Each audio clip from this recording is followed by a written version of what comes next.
Buenas tardes, mi nombre es Juan Manuel Vázquez Pérez, soy perito de Tránsito Terrestre de la Procuraduría General de Justicia del Distrito Federal, con una antigüedad laboral de aproximadamente 31 años.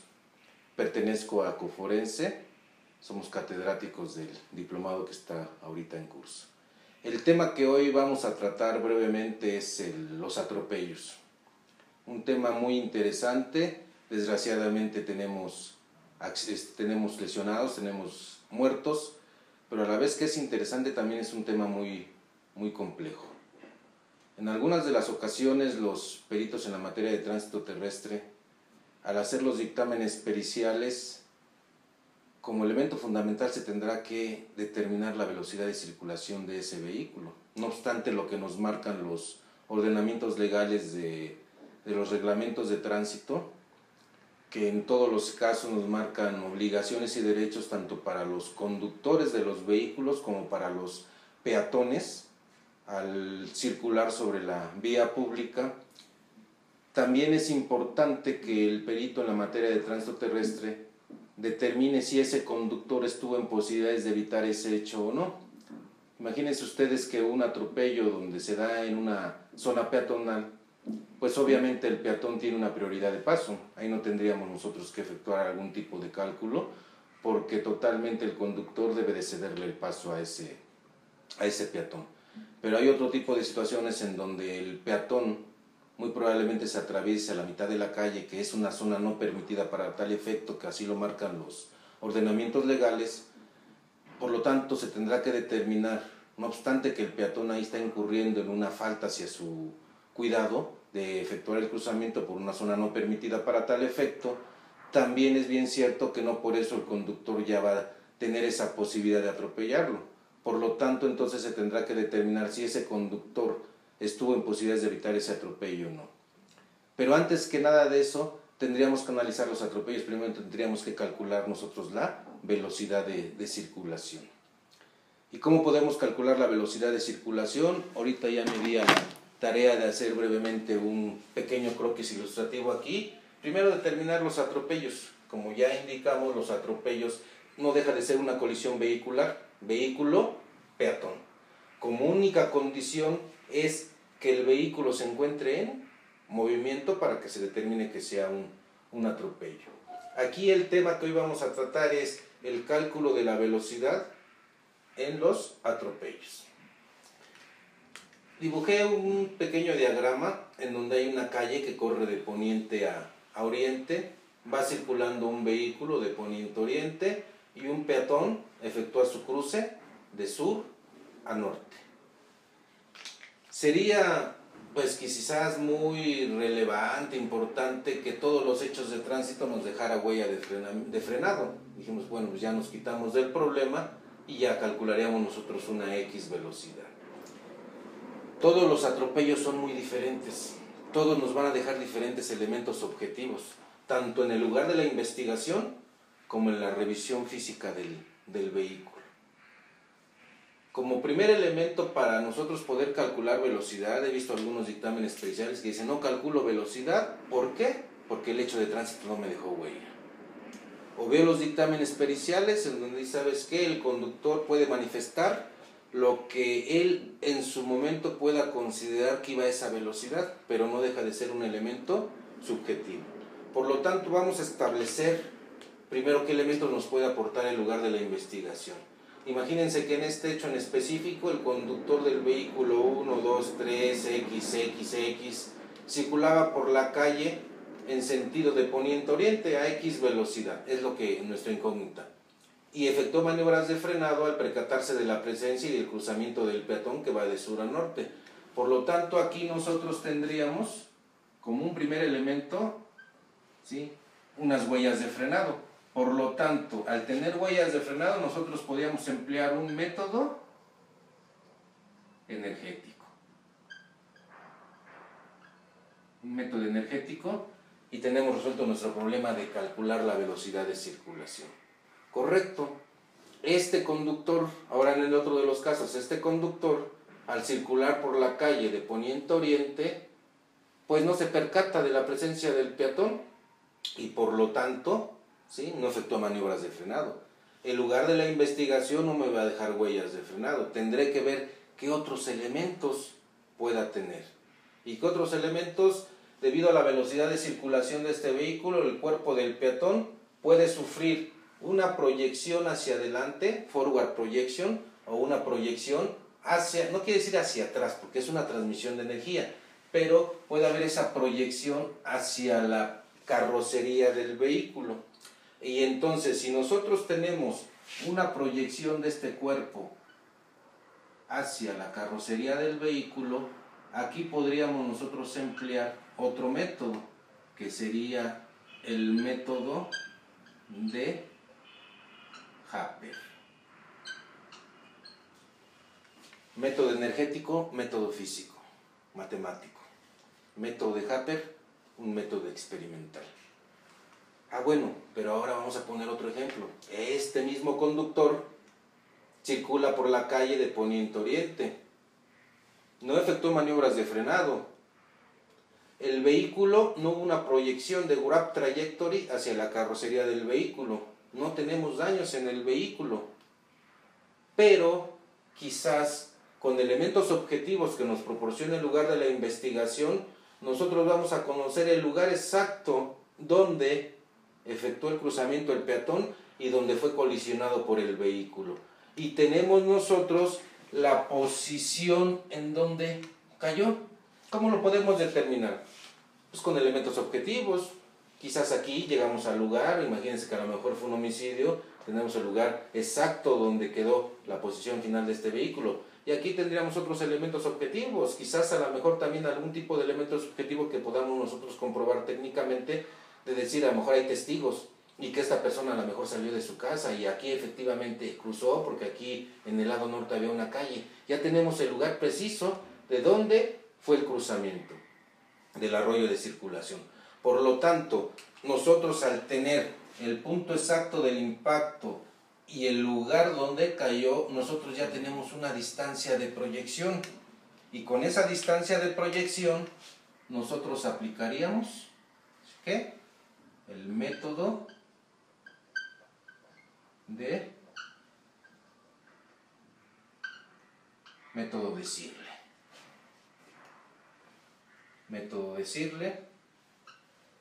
Y también podríamos aplicar el otro método que es del mismo Happer, el mismo autor que tenemos nosotros aquí. Primero de los casos, el conductor se percata de la presencia del peatón y efectuó maniobras de frenado y nos dejó huella. Segundo de los casos, el conductor no frenó, no tenemos huella, no tenemos otro elemento, pero tenemos daños en el vehículo, nos vamos con el método de Happer. Tercer caso, no tenemos huella, no tenemos daños en el vehículo, quizás hasta se dio la fuga, pero tenemos la distancia de proyección. Ocupamos el método de Sigle y ocupamos otro método también de este mismo autor, que es el método de Happer. Método de Sigle, método de Happer. El lugar de la investigación, quizás también, ¿sí? Nosotros de este lado tengamos, ¿sí?, una cámara de biovigilancia, ¿no?, de la Secretaría, y que efectivamente tiene su campo visual hacia el lado poniente del arroyo. Una cámara, esto es una cámara de videovigilancia. Podríamos emplear aquí nosotros un método, ¿sí?, en este caso, método análisis de video. Ya tenemos primero un método energético. Segundo, cuando hay daños en el vehículo, método de Happer. Tercero, cuando tenemos la proyección, método de Sigle. Cuarto, método por un análisis probablemente de video que nos podría servir para comprobar o desvirtuar qué tan cercana tenemos nuestras ecuaciones. Y por último, a lo mejor aquí lo pongo hasta con otro color, olvidémonos un poco ya que el dictamen pericial se vaya con lo declarado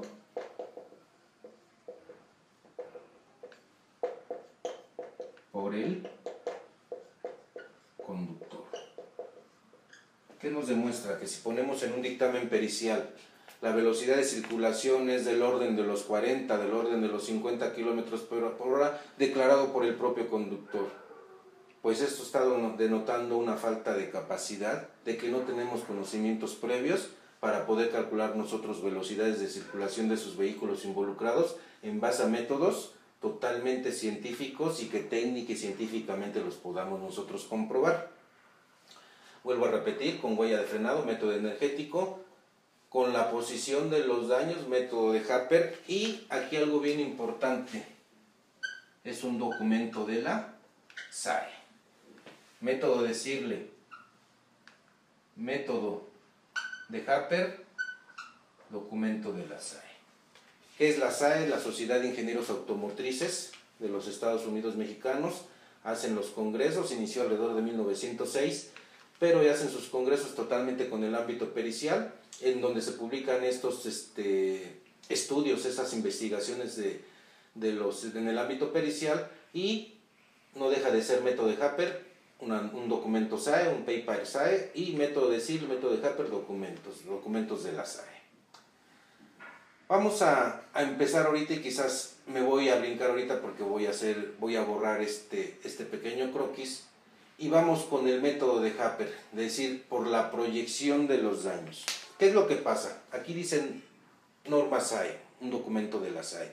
En el año 2000, este investigador Happer se basa en 53 estudios previos que ya se habían realizado por la SAE y en más de 150 pruebas de ensayo para determinar, tomando en cuenta, ¿verdad?, la velocidad de circulación de los vehículos, cuál era la proyección y en dónde va a tener la posición del daño el vehículo. Ojo aquí, ojo, hay que poner mucha atención. Este autor se basa en la posición del daño, no nos vamos a basar en la intensidad del daño, nada más es por posición. Si nos basáramos en la intensidad es otro tema muy diferente que nosotros vemos en deformación de materiales, en colisión vehículo-vehículo, donde ocupamos diferentes coeficientes de rigidez.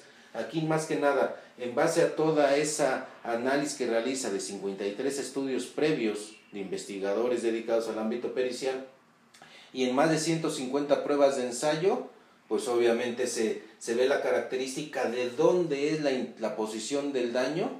Estas pruebas de ensayo consideran desde diferentes características antropométricas de las personas y diferentes características antropomórficas, ¿qué quiere decir? Diferentes estaturas y diferentes complexiones. Hay desde niños, personas de estatura media como la mía o pequeñita, y hay estaturas más grandes, entonces para ver en dónde son las características de la posición de los daños. Vuelvo a repetir, todo y cada uno de los métodos, ¿sí?, para el cálculo de la velocidad, hay que tomarlos con la reserva que tiene cada método. Debemos recordar que desde hace muchísimo tiempo René Descartes nos establece que no hay nada, pero nada, totalmente que lo podamos considerar como con certeza plena.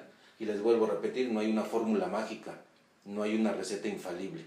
El investigador debe ser responsable del método que va a emplear y de esa manera que técnica y objetivamente se pueda comprobar.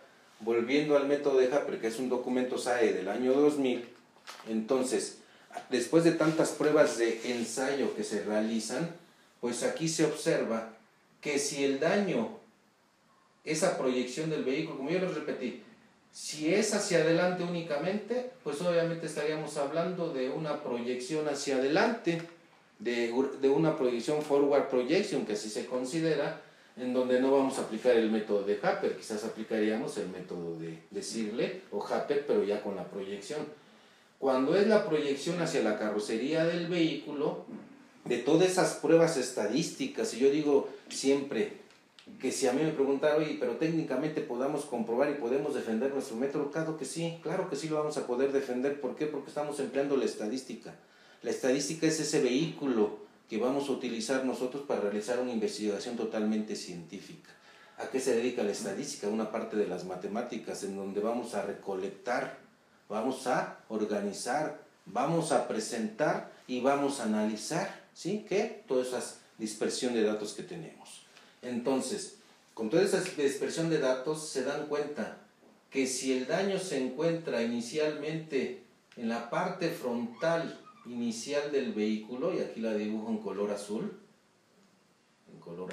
que nada más abarca la parte frontal de ese vehículo, es decir, el cuerpo nada más recarga tantito sobre la parte frontal, donde se encuentran los vehículos anteriores a la coraza, pues estaríamos hablando de velocidades del orden de los 20 kilómetros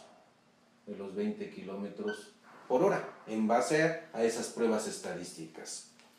Si nosotros observamos que la posición, les vuelvo a repetir, no es intensidad, que la posición de ese daño lo tenemos en todo lo que es el cofre, o que para unos lo conocen como el capó, y aquí lo estoy dibujando en color rojo, que se encuentra esa posición del daño, estamos hablando de velocidades del orden de los 40 kilómetros por hora. Si nosotros observamos aquí que el daño se encuentra en la parte inferior del parabrisas, y aquí en la media inferior del parabrisas, que aquí este recuadro lo estoy considerando como si fuera el parabrisas, en la parte inferior, estaríamos hablando de velocidades cercanas a los 50 kilómetros por hora. Si el daño nosotros lo tenemos en la parte superior del parabrisas, llegando al toldo, ¿sí?, el marco del toldo superior, estaríamos hablando de velocidades del orden de los 60 kilómetros por hora. Si nosotros observamos que esa drag trajectory, esa proyección hacia el vehículo, ya abarcó, ¿sí?, la parte superior donde se encuentra aquí en el toldo, muchas veces la proyección del peatón abarca hasta donde se encuentra el medallón, o quedan muchas veces en la parte donde está la tapa de la cajuela, pues obviamente ya estamos hablando de velocidades mayores a los 60 kilómetros por hora, podríamos estar estableciendo 70, 80 kilómetros por hora, con los puros elementos de la posición e intensidad de los daños que presentan estos vehículos. Esto sería el método de Harper por las características, por más que nada por la posición donde se encuentran los daños, y no deja de ser un documento SAE. Si nosotros nos fuéramos ahora al primer método, que es el método energético, es decir, encuentro una huella de frenado, bueno, ¿cómo lo voy a calcular? El mismo nombre nos está indicando, es un método energético, en donde esta energía cinética que lleva este vehículo se va a transformar en una energía de frenado. No es otra cosa que nosotros igualar nuestra energía cinética con un trabajo de frenado. Continuando, compañeros, ya vimos lo que era el método de Harper por la drag trajectory sobre la carrocería del vehículo. Ahora, en el primero de los casos, cuando tenemos nosotros una huella de frenado, pues como comentamos, vamos a aplicar un método energético. Este método energético es una ecuación que en el ámbito pericial se conoce como la ecuación tradicional, que se utiliza para calcular la velocidad de circulación de ese vehículo. Hay que considerar, este tema es bien importante e interesante, que la velocidad que estamos calculando es una velocidad mínima, porque hay tiempos que nos están solapando. Específicamente la segunda ley de la termodinámica, que es la ley de la entropía, nos está estableciendo que no hay una máquina 100% eficiente que transforme toda esa energía que entra al sistema en un trabajo útil de desarrollo, ¿no? Pero es otro tema. Entonces, esa ecuación a la que vamos a llegar nosotros nos dice que la velocidad es igual a 2 veces la aceleración de la gravedad por el coeficiente de fricción por h. ¿Y qué es cada una de las literales? La velocidad, pues obviamente va a venir en metros sobre segundo. El 2, una constante. G, aceleración de la gravedad. A nivel del mar, 9.81 metros sobre segundo al cuadrado. A nivel de la Ciudad de México, 9.78 metros sobre segundo al cuadrado. Tu coeficiente de fricción. Y h, la longitud de tu huella, ese elemento objetivo que tú vas a tomar del lugar de los hechos. Aquí el coeficiente de fricción, otro tema interesante y de debate, pues obviamente de qué va a depender de las superficies en contacto, de los neumáticos con la superficie en contacto. Si está rugosa, si es concreto hidráulico, si es concreto asfáltico, si es adoquín, si es una superficie de terracería compacta, todo esto, ¿no? Y cómo debe de ser, no hay una maquinita que nos permita determinar coeficientes de fricción.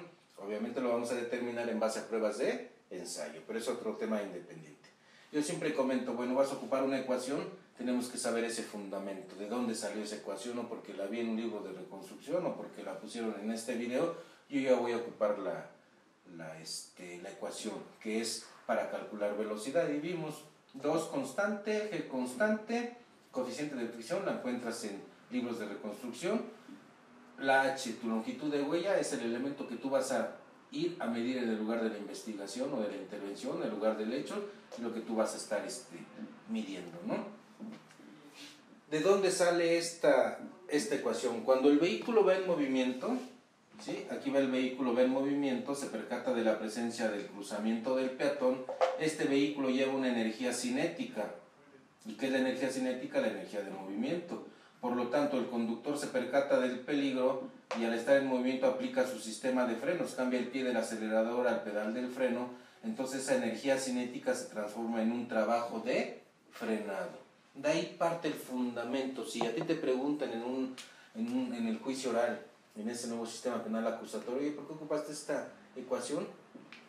Tu fundamento, a lo mejor la ecuación se te olvida todo, pero que conozcas ese fundamento, ese soporte teórico, y vas a establecer que no es otra cosa que la energía cinética que lleva el vehículo, ¿sí? Se transforma en un trabajo de frenado. ¿Y de dónde partimos? Vamos a partir nosotros de nuestra ecuación que vimos en el video, en el curso anterior, de la segunda ley de Newton. Fuerza es igual a masa por aceleración, directamente proporcional. Sabemos que el peso va a ser igual a la masa por la aceleración de la gravedad. Otro principio físico que también es experimental nos dice que la fuerza no es otra cosa que el coeficiente de fricción por la normal. Aquí hablamos de la fuerza de fricción, ¿sí? Es totalmente experimental, se hace este experimento en una superficie con un cubo, con unas poleas, para determinar que la fuerza es directamente proporcional al coeficiente de fricción por la fuerza normal. Aquí tenemos otra igualdad que nos establece que la aceleración es igual al coeficiente de fricción por la aceleración de la gravedad. Esto es muy importante, esta parte del principio de la primera ley del equilibrio de los cuerpos, en donde nosotros hacemos un sistema, ¿sí?, de fuerzas que actúan en ese sistema, ¿sí?, las resultantes, y hacemos la sumatoria en el eje de las X, hacemos la sumatoria en el eje de las Y, y vamos a determinar que precisamente la aceleración es igual a el coeficiente de fricción por G. Eso a lo mejor lo hacemos ya en el curso cuando estemos en el diplomado, si tienen algún tipo de duda, pero son principios físicos que vamos a encontrar nosotros dentro de los libros de física. Volviendo aquí, si yo les dije que esta ecuación parte de que la energía cinética que lleva este vehículo se va a transformar en un trabajo de frenado, sabemos nosotros que el trabajo es igual a la fuerza por el desplazamiento. Dentro de los conceptos más básicos también tendríamos que emplear el coseno del ángulo, ¿sí? Pero aquí, como el ángulo es de 0 grados, el coseno de 0 pues nos va a dar la unidad. Entonces lo dejamos como fuerza por distancia. Y la energía cinética sabemos que es igual a 1/2 de la masa por la velocidad al cuadrado. Si nosotros aquí tenemos fuerza, aquí de la segunda ley de Newton nos dicen que fuerza es igual a masa por aceleración. Por lo tanto, pues yo aquí voy a hacer la sustitución de masa por aceleración y por el desplazamiento. ¿Correcto? ¿Hasta ahí vamos bien? Bueno, pero entonces del equilibrio de los cuerpos, ¿sí?, de esa primera ley, me está estableciendo que la aceleración es igual al coeficiente de fricción por G, pues también voy a hacer la sustitución aquí. Y ya vamos a tener que masa G por D. De este lado vuelvo a poner mis términos de energía cinética 1/2 de la masa por la velocidad al cuadrado. Yo ya tengo una nueva ecuación, un modelo matemático. Lo único que me resta es despejar qué es lo que a mí me interesa, conocer B. Entonces yo voy a conocer la B. Y lo que tendría que hacer, ¿sí?, no es otra cosa. Si la masa está multiplicando, pues para pasarla del otro lado de la ecuación voy a dividir entre toda la ecuación entre masa. Entonces, como está multiplicando, la voy a pasar dividiendo. Y el 2 está dividiendo, lo voy a pasar multiplicando. Entonces me quedaría nuestra ecuación que la velocidad al cuadrado sería igual a la masa que multiplica el coeficiente de fricción, que multiplica G, que multiplica D, entre la masa, y me faltaba aquí el número 2, que es el que tenemos aquí. Ya tenemos una nueva ecuación. Ahora lo único que me resta es quitar la potencia al cuadrado. ¿Cuál es la operación inversa de la potencia al cuadrado? Es como si yo le pusiera aquí toda la ecuación una raíz cuadrada, y por lo tanto me quedaría que la velocidad va a ser igual a 2 veces m por mu por g por d entre la masa, y esto ya tiene la raíz. Masa entre masa nos da la unidad, y por lo tanto tendríamos que la velocidad sería igual a 2 veces g mu por d la raíz, que no es otra cosa la ecuación que yo les puse aquí. Al fin y al cabo h y al fin y al cabo d son literales, y este sería el fundamento. Este vehículo que va en movimiento lleva una energía cinética. Si el conductor se percata de algún tipo de peligro al frente de su circulación, efectúa maniobras de frenado, en donde esa energía cinética, que es la energía de movimiento, se transforma en un trabajo de frenado. Esto al fin y al cabo son operaciones algebraicas, y tenemos nuestra ecuación que en el ámbito pericial se ocupa para el cálculo de la velocidad, una de las ecuaciones fundamentales pero al mismo tiempo sencillas. Si a ti te preguntan por qué vas a ocupar esta ecuación, es un método energético donde la energía cinética se transforma en un trabajo de frenado. ¿Sí? Continuando con los diferentes métodos, ya observamos el método energético de la huella de frenado, ya observamos el método de Happer del año 2000 por la proyección que va a sufrir ese cuerpo y que vamos a tener daños en el vehículo, que más que nada por la posición. Otro de los métodos que nos va a dar cálculo de velocidad con los indicios que podamos tener, los indicios de evidencia en el lugar de la observación, es por la distancia de proyección. El primer método, que no deja de ser un documento SAE, es establecido por John Searle, como ya les había comentado, en donde Searle establece dos tipos de ecuación después de todas las operaciones algebraicas de ecuaciones integrales, cálculo diferencial diferencial e integral. Searle establece dos tipos de ecuaciones y dice: voy a tener una velocidad mínima y voy a tener una velocidad máxima.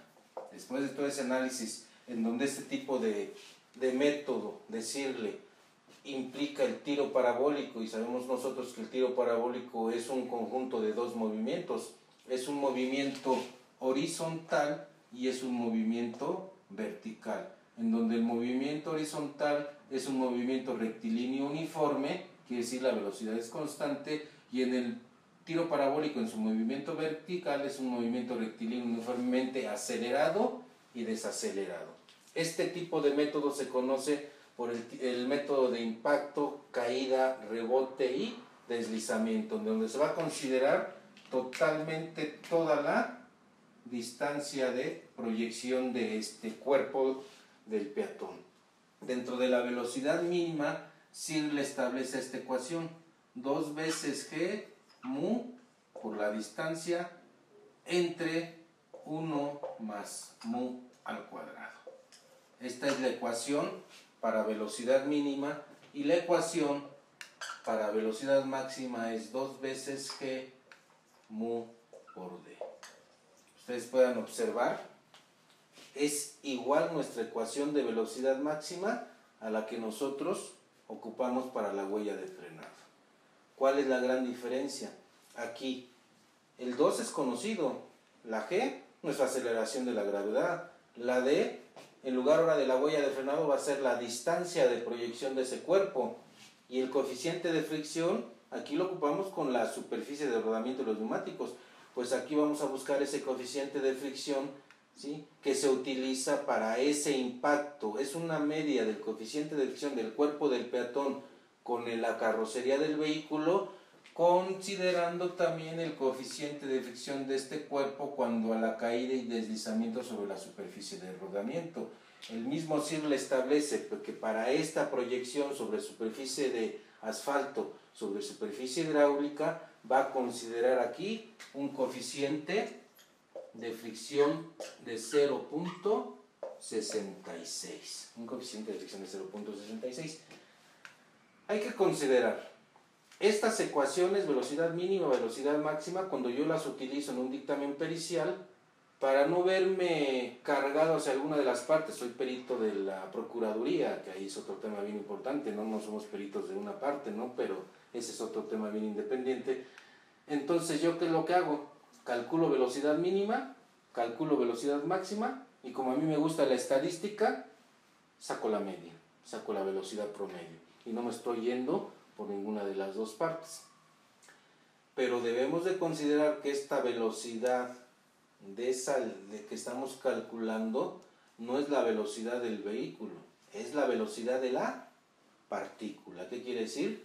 Del peatón. Es un tema muy importante donde debemos de emplear nosotros nuestras experiencias, nuestros elementos objetivos que tenemos, y nada, lo único que le puedo comentar que no en todos los casos vamos a considerar un factor de corrección o de conversión. Hay que tener nuestra experiencia y decir, bueno, en este caso empleo un factor de conversión como el mismo CIR no lo establece o no lo empleo, ¿no? Pero estas son las ecuaciones básicas donde velocidad mínima viene establecida por esta ecuación y en donde velocidad máxima viene establecida por este.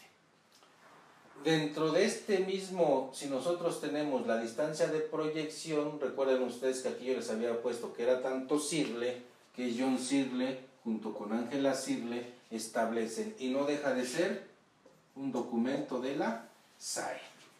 Pues el mismo autor que nos establece la proyección, los daños sobre la proyección en el vehículo, Happer, pues también hace un análisis totalmente estadístico y él llega y arriba a esta ecuación. Velocidad va a ser igual a 12.3 por la raíz de la distancia. ¿Cuál va a ser la distancia? Pues esta distancia de proyección menos 1.9.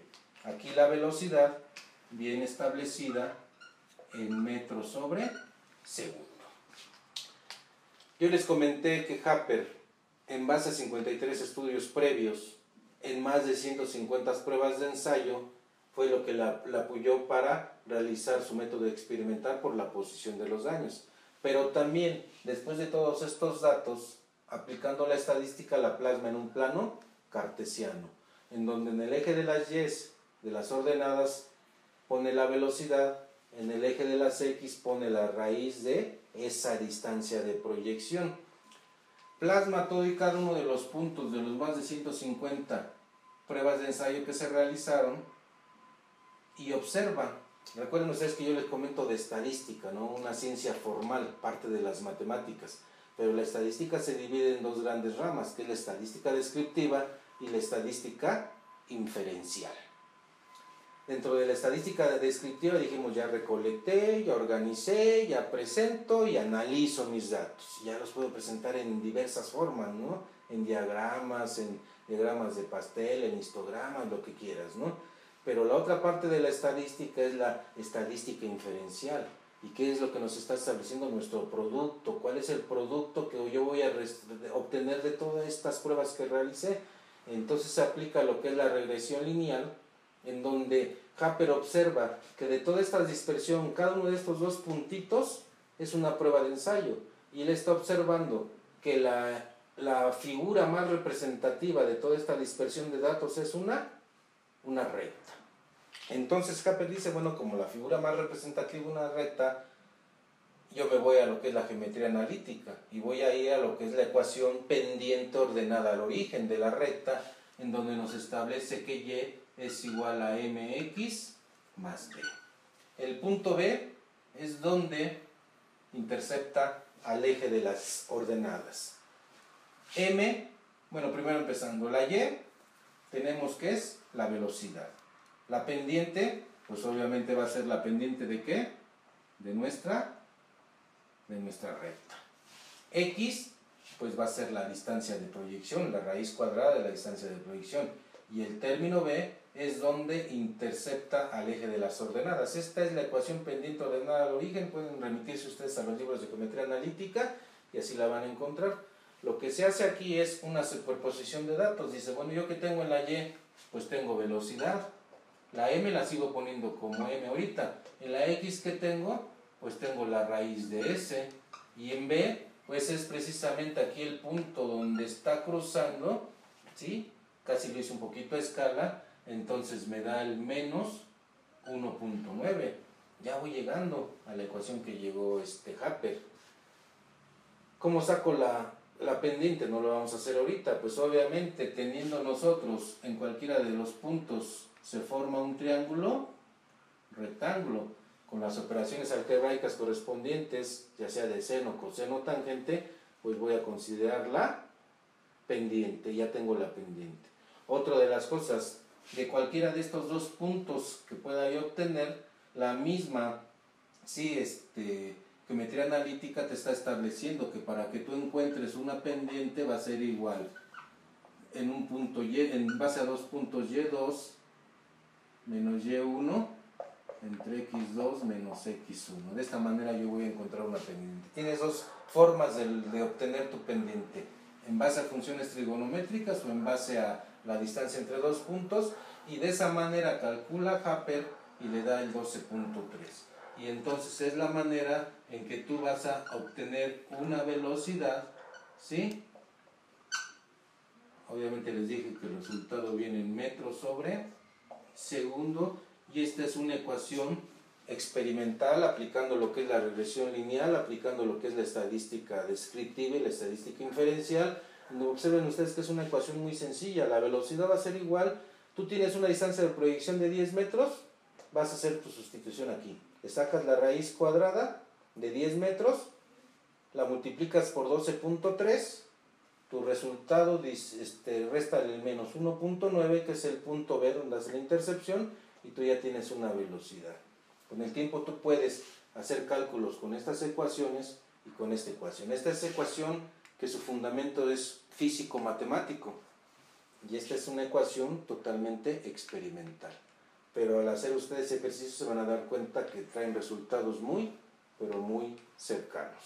Entonces, ahí ahorita ya mostramos método totalmente energético para cuando tengamos huella de frenado. Si tenemos daños en los vehículos podemos aplicar Happer. Si tenemos proyección por el peatón podemos aplicar Sible o el mismo Happer. Y lo único que teníamos después que dijimos, para comprobar algo, si tenemos nosotros aquí a lo mejor una cámara de video, pues la podemos hacer cuadro por cuadro y podemos determinar la velocidad de circulación también de ese vehículo. Como un último de los puntos habíamos puesto por declaración del conductor, amigos, compañeros, hay que olvidarnos de eso. Un dictamen pericial debe de ser totalmente técnico y objetivamente comprobable. No olvidémonos ya de poner un dictamen pericial que la velocidad de circulación del vehículo involucrado en un atropello se determina en base a la declaración del conductor. Yo no quiero decir que ese conductor esté mintiendo, porque no soy quien ni para determinar que vaya mintiendo, pero no deja de ser un elemento totalmente subjetivo. Esta es una de las partes de lo que es todo el tema de los atropellos, ¿no? Todo el tema de los atropellos viene desde la mecánica del atropello, donde hay un impacto, una proyección, que es con aspectos criminalísticos. Lo primero, y quizás uno de los problemas fundamentales, es determinar velocidad de circulación, y después vámonos para ver si ese conductor estuvo en posibilidades de evitar el hecho o no. Por mi parte es todo, ojalá les sirva este video, ¿sí? Y nos vemos próximamente. Muchísimas gracias, mi nombre es Juan Manuel Vázquez Pérez, a sus órdenes, a nombre de Coforense. Gracias.